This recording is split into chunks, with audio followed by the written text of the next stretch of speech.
E aí, pessoal, galerinha do segundo ano, todo mundo animado para a gente continuar aí o nosso capítulo 7? Então vamos lá, pega o livro, porque a gente vai precisar dele hoje aí para ler um texto bem legal junto comigo, tá?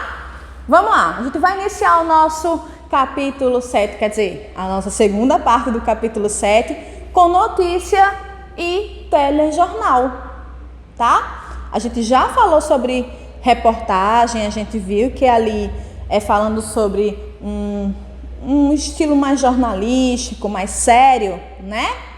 Aí a gente vai ver que na página 42, coloca aí na página 42 para ler essa reportagem bem legal e super interessante. Olha lá, eu coloquei o tema: Americana constrói casa assistindo a vídeos do YouTube. Lembra que na aula anterior eu falei que reportagens tem que ter um título bem chamativo, que chame a tua atenção ou de alguém que se interesse bastante, porque senão as pessoas não vão ver, né, gente, a reportagem?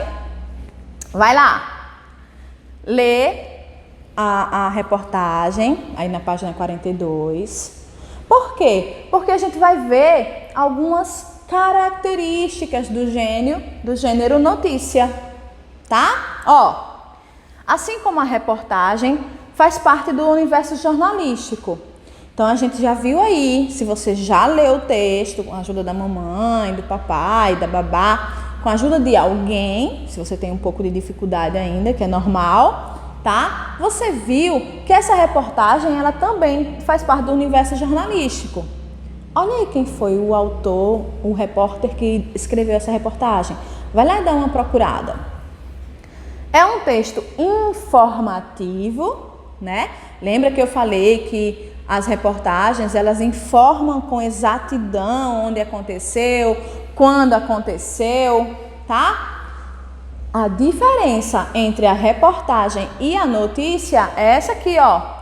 Tem como objetivo apresentar acontecimentos recentes, tá? São notícias de última hora e aí sim a gente sabe que são notícias bem recentes, tá?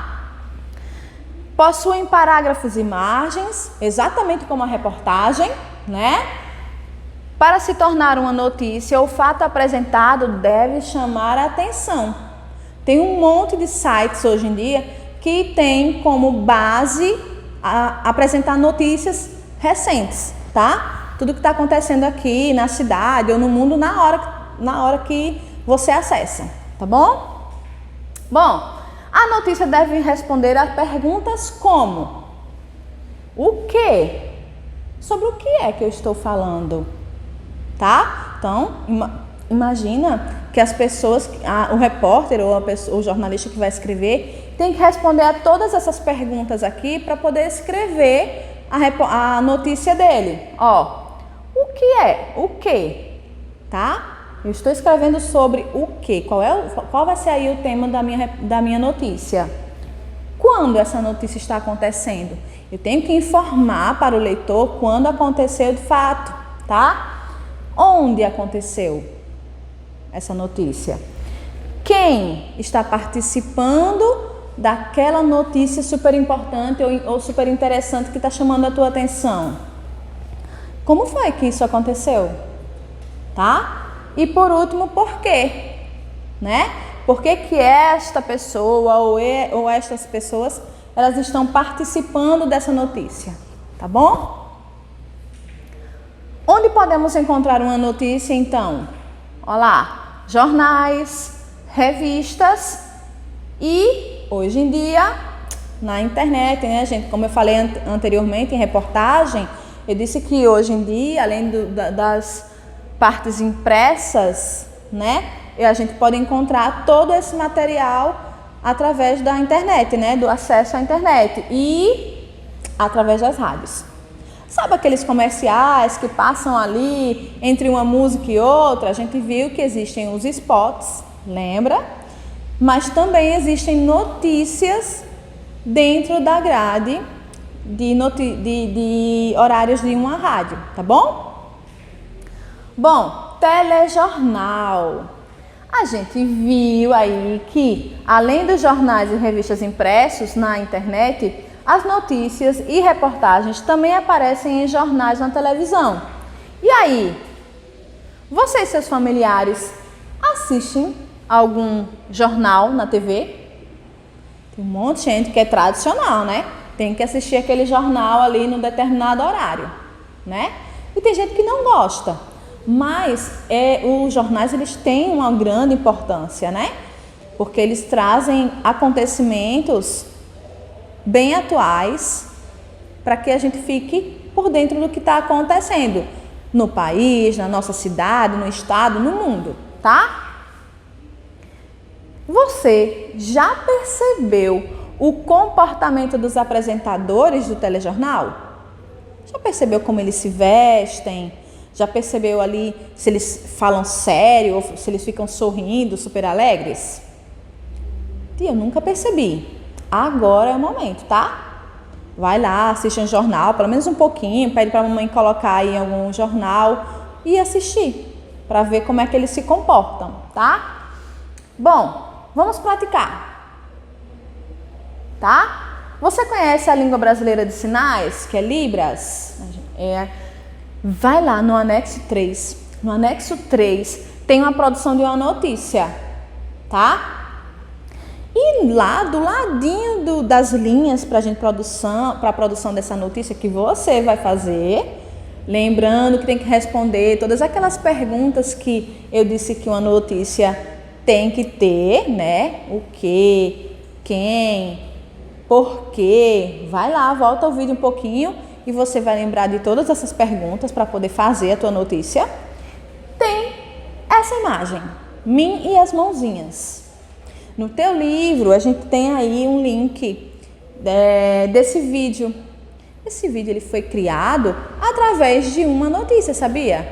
Um grupo escolar decidiu falar sobre a Libras, que é a nossa língua brasileira de sinais, que são as pessoas com deficiência auditiva, elas têm como se comunicar com as pessoas, as outras pessoas no geral, né?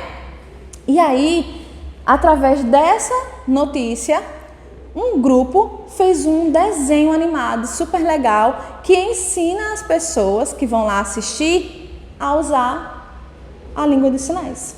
É bem legal. Assiste para poder fazer a nossa notícia lá do anexo 3, tá bom? Bom, agora a gente vai falar sobre as aspas. Você conhece as aspas? Coloquei elas aí gigantonas para a gente ver, tá? As aspas são sinais de pontuação que aparecem com frequência em textos informativos, como reportagens e notícias, tá? Olha elas aqui, ó.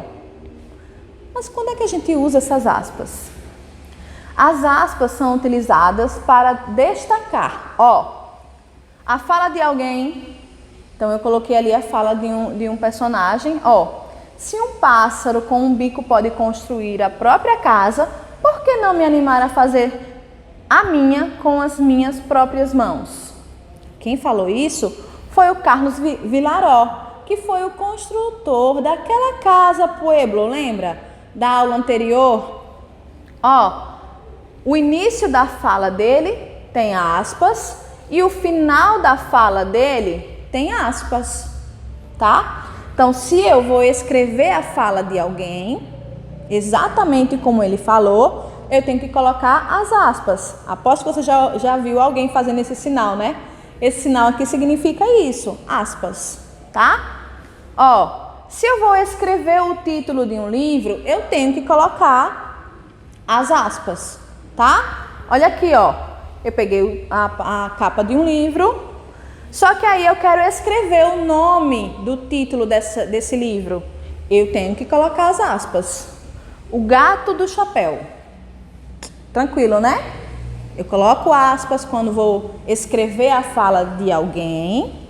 Eu coloco aspas quando eu quero escrever o título de um livro, né? E eu também coloco aspas quando eu escrevo um trecho de um texto ou de um verso de uma canção. Olha lá. Era uma casa muito engraçada, não tinha teto, não tinha nada. Eu não peguei uma estrofe da canção de Vinícius. Então, se eu escrevi essa parte da canção, eu inicio com as aspas, e termino com elas, tá? Agora, preparado? Já sabe aí o que é notícia, já sabe o que são telejornais, já fez o nosso anexo 3, já sabe o uso das aspas? Vamos responder aí as páginas 51 até a 59, tá bom? E é isso. Bons estudos, galera, e até a próxima.